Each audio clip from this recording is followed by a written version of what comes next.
Hey everyone, welcome back to my channel, G-Man Movie Reviews. Here today with another review of 48 Hours. This is another Netflix instant review today. 48 Hours was released in 1982, directed by Walter Hill, and stars Eddie Murphy and Nick Nolte. The story's pretty basic. It follows Nick Nolte, who's a hard, disgruntled cop who witnesses a crime that was committed against a couple of his fellow officers, and the person gets away, and ultimately he needs the help of Eddie Murphy's character, who's actually in prison and used to be in their gang, in order to help catch these killers. So in order to get his help, he negotiates a deal to get Eddie Murphy out of prison for 48 hours. And there we have the story. They try to ultimately catch these criminals. Now, I just gave you the plot, and that's about it to the story. There's really not that much more to it, and that's one of the things that works against this movie, is that the plot is very bland and straightforward. There's really nothing that interesting to this movie in terms of a cop movie or anything like that, which I can forgive in the case of a lot of comedies.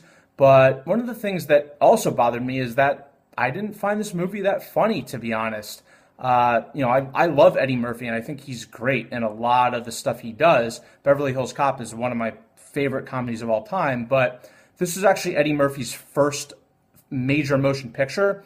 And to me, you can kind of tell that, he has a couple hints of being good and funny, but ultimately, he didn't really make me laugh that much. And I know humor is just a subjective thing, but yeah, it just didn't work for me compared to some of the other movies that he was in later in his career. He was actually, a little trivia fact, he was actually almost fired for not being funny in this movie. So that's kind of interesting and not something you would totally expect maybe off the bat. Another thing that you really need in these kind of cop movies or, buddy movies is good chemistry. And unfortunately, I didn't really think that Nick Nolte and Eddie Murphy had good chemistry, especially compared to, something else like Beverly Hills Cop, for instance, later in his career. Or even, I started thinking about like Tommy Lee Jones and Will Smith and Men in Black, and I thought they had much better chemistry too. So the chemistry between the two didn't really work, and of course they have conflicts, but I just didn't really care about it. There's a poor choreographed fight scene in there, and just didn't really work for me overall. There's also a couple little side stories, one involving like Nick Nolte's girlfriend, where it just seemed a little bit out of left field, and the character of the girlfriend and his relationship didn't really do anything for me, and it almost seemed to just be an add-on to an already probably about 95-minute movie. So nothing really there. And in terms of the ending, I didn't really like it either, to be honest. It felt very rushed. You went from the second act where you were still building and learning a lot to all of a sudden, boom, we're in the end scene. And I don't know, it just seemed to come and go very quickly, and it just didn't really engage me all that much.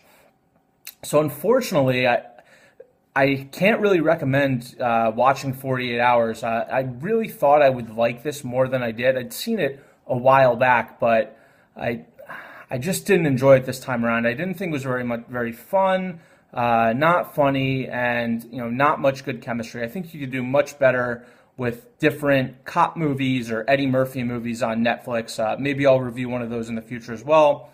In total, I'm going to give 48 Hours a 4.5 out of 10. And thank you for watching my channel. If you like this review, please give it a thumbs up, give me comments, subscribe to my channel, and thanks again. Look forward to see you guys next time.